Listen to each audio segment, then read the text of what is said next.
Hello everyone, and welcome to my channel. I'd love it if you could leave a comment letting me know where you're listening from around the world. Also, don't forget to like and subscribe if you're enjoying this video.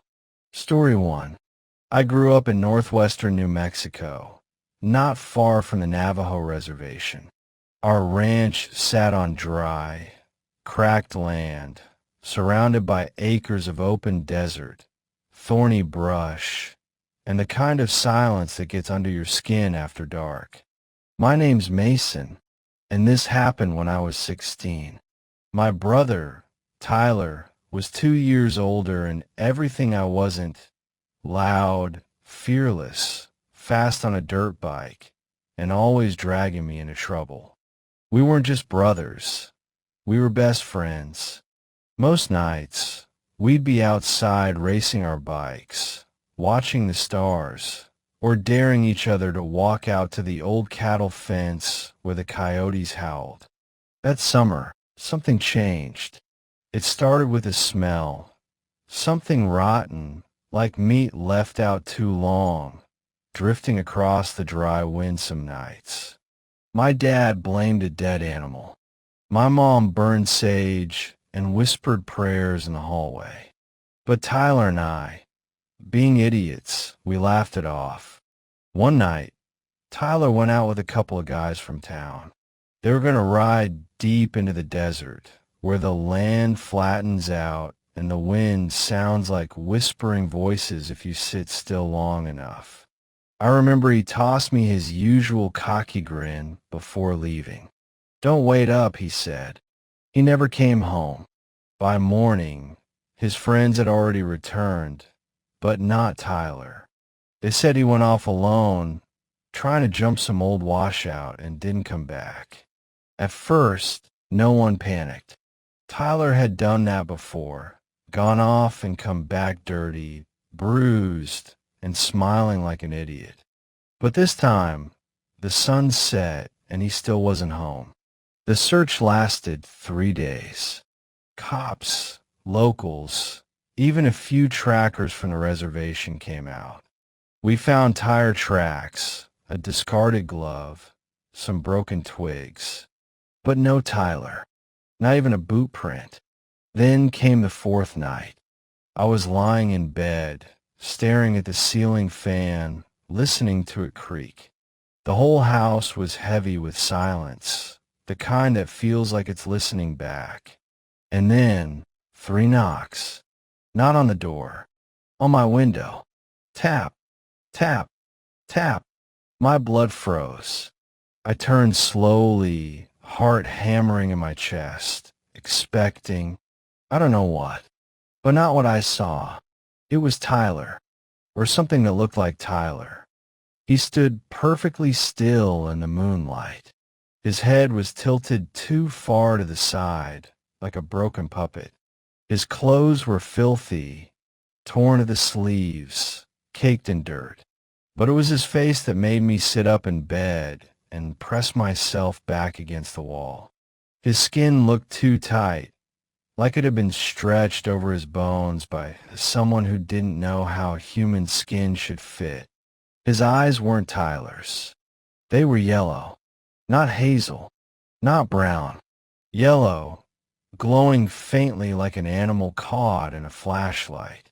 He smiled at me, wide, way too wide, and then he tapped the glass again.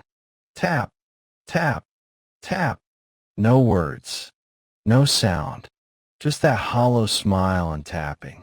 I screamed.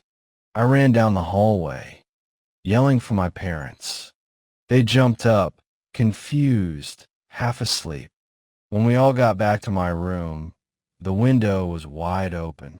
The curtains swayed like it had just been touched. But the thing that looked like Tyler was gone. I didn't sleep that night. None of us did. The next morning, a deputy found Tyler's dirt bike in a ravine about 7 miles from the ranch. It was twisted, half buried in sand, the tires torn up like claws had ripped them. Nearby, they found blood, Tyler's, confirmed later. His shirt was hanging from a mesquite branch, slashed down the middle, but no body. They called off the search, closed the case, but it wasn't over.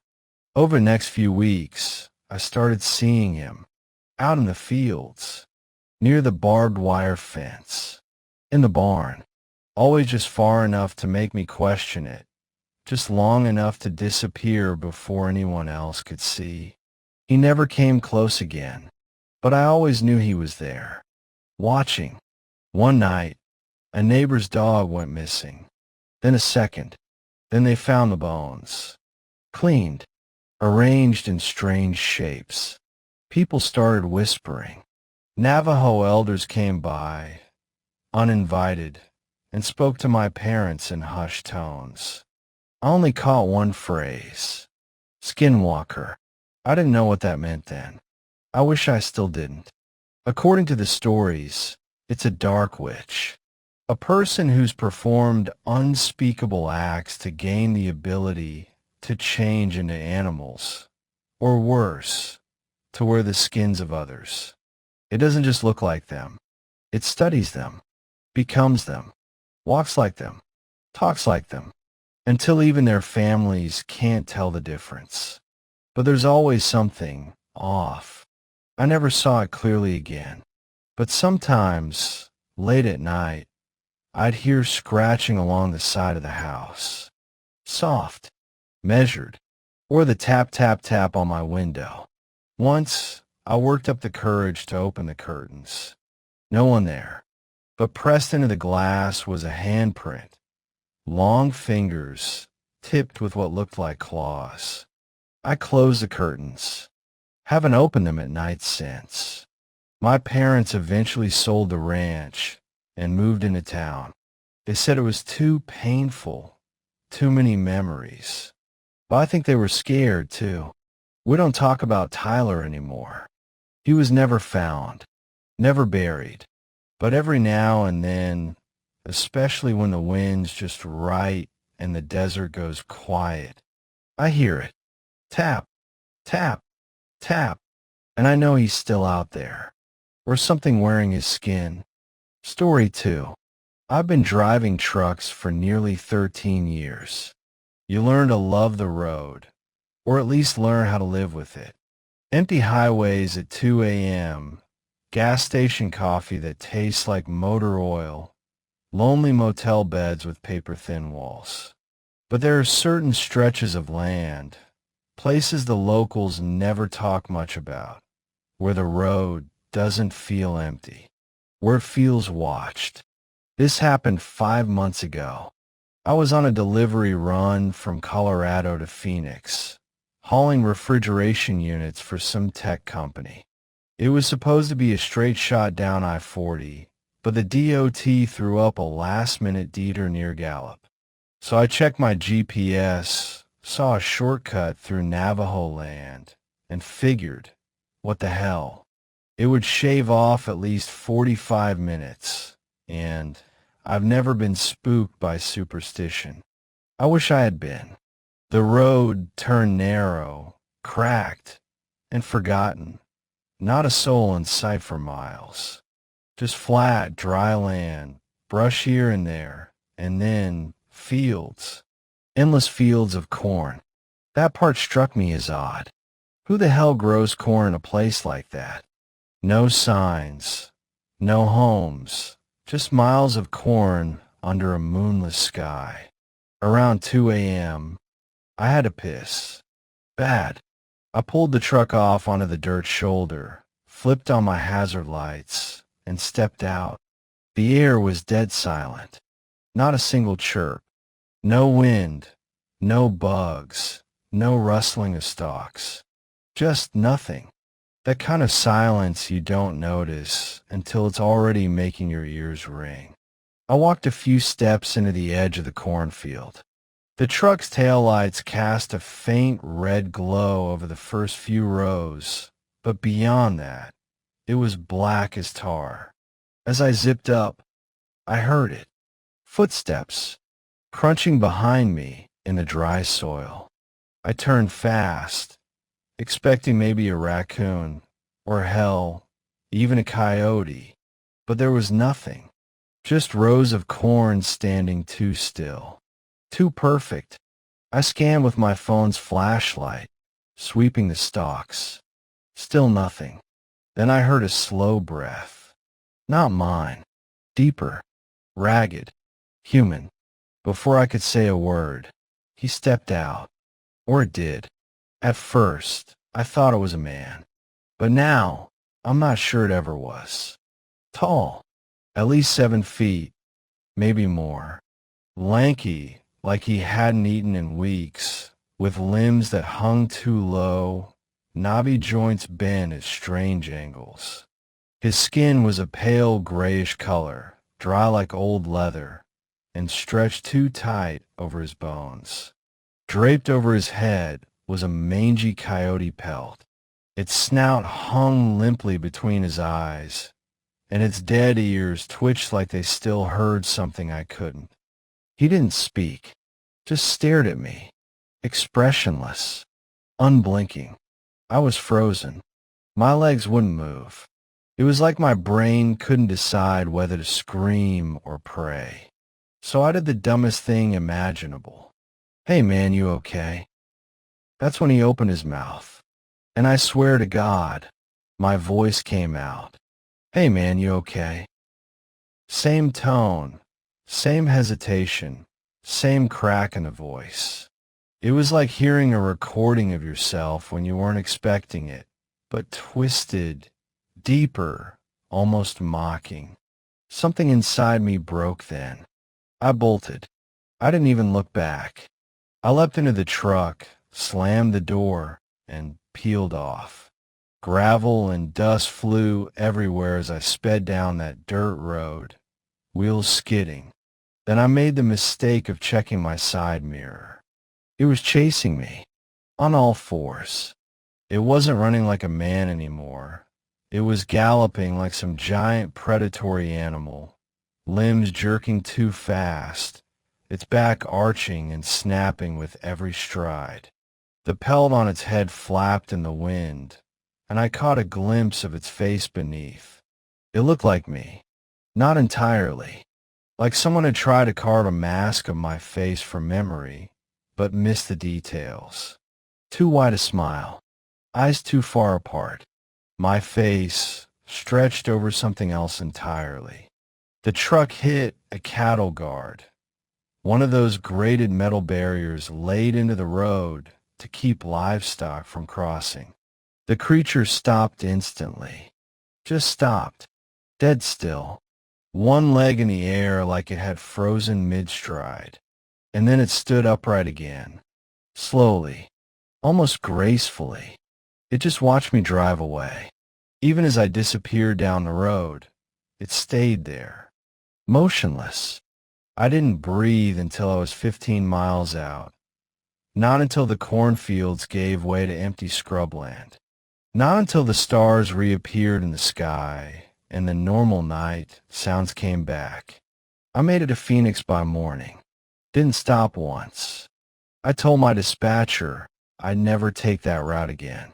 Didn't explain why. Didn't need to. He just nodded. Said, "Yeah, I wouldn't either." I've driven through all kinds of places since. Mountains, deserts, backwoods, industrial towns. But I still think about that cornfield. And I always keep my windows rolled up. Even when it's 110 degrees and the A/C's busted. Because I know what I saw. And I know it's still out there.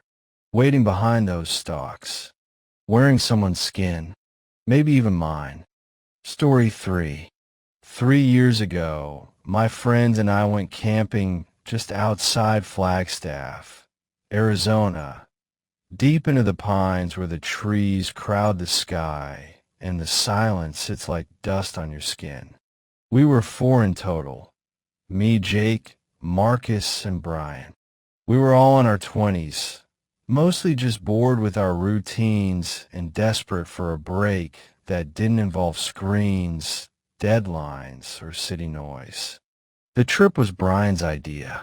He'd found an old, overgrown trail that led to an abandoned ranger station near a clearing. No cell reception, no marked paths, no signs of civilization for miles. Perfect.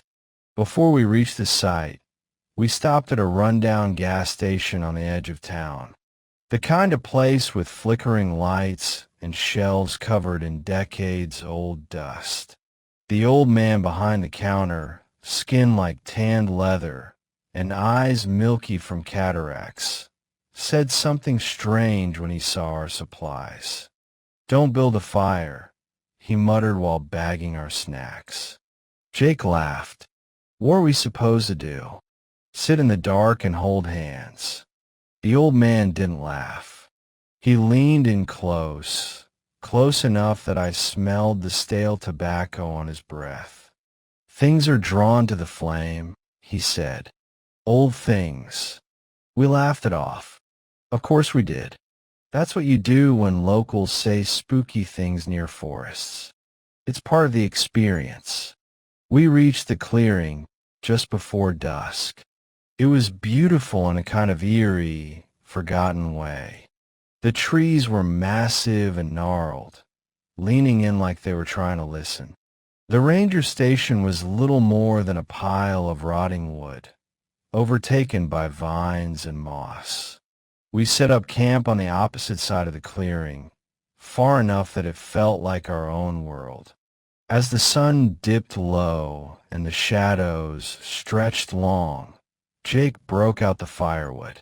"Old man's full of crap," he said, striking a match. "What's camping without a fire?" The flame caught quickly, sending sparks into the dark. We sat around it, passing drinks, roasting marshmallows, and joking about skinwalkers and ghost stories. The heat, the glow, the laughter, it felt safe. Like the fire itself was a shield keeping the forest at bay. Until it wasn't. It was a little past midnight. The fire was starting to die down, the conversation growing quieter. That's when we noticed him. A man, standing just outside the fire's glow. We hadn't heard footsteps. No crunch of leaves. No snap of twigs. He was just there, as if he'd been standing in the dark the whole time, waiting for us to notice him. He stepped forward into the light. He looked human, but not in the way a person should. His face was too perfect, symmetrical like a wax sculpture. His skin looked stretched, like something pulled too tight over a frame. No pores, no stubble, no eyebrows. And his eyes, they didn't blink. Not once. His smile was fixed, thin, unmoving, like it had been painted on. "Mind if I join you?" he asked.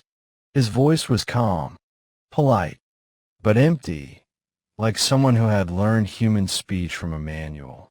Jake, always the joker, chuckled and tossed him a beer. "Sure, man. Grab a seat." The stranger didn't sit. He didn't open the beer. He just stood at the edge of the circle, his eyes moving slowly from one of us to the next.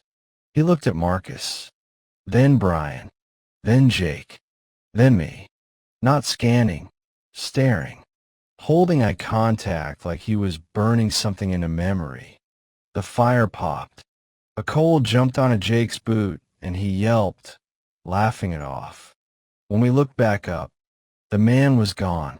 No footsteps, no sound, nothing. We all looked at each other, nervous laughter trying to mask something none of us wanted to admit. We were scared. "Guy was weird," Brian muttered. Jake shrugged. "Locals are always weird." Then Marcus pointed to the ground. There were footprints.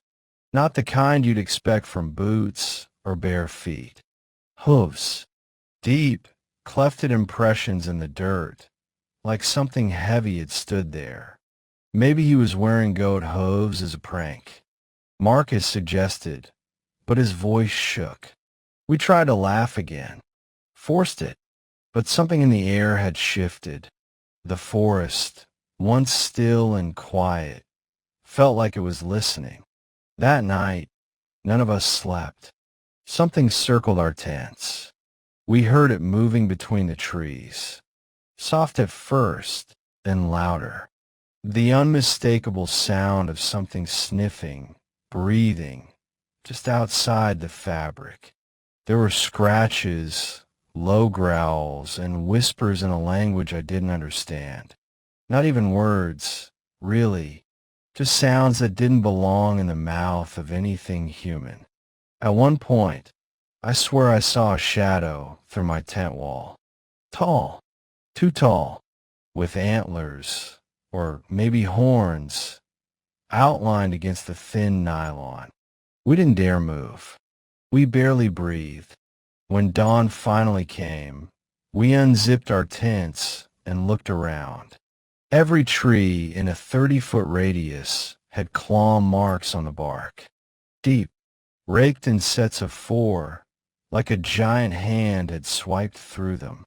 The fire pit had been dug up, the ashes scattered, and in its place, black feathers, dozens of them, coated in soot and something sticky, maybe blood. We didn't check. We packed up in silence. No jokes, no breakfast, just shaking hands and pale faces. I don't know what we saw that night. I don't know what it was that wore a man's shape and stood in our firelight. But I know this. The old man was right. Things are drawn to the flame. And once they see your face, they don't forget.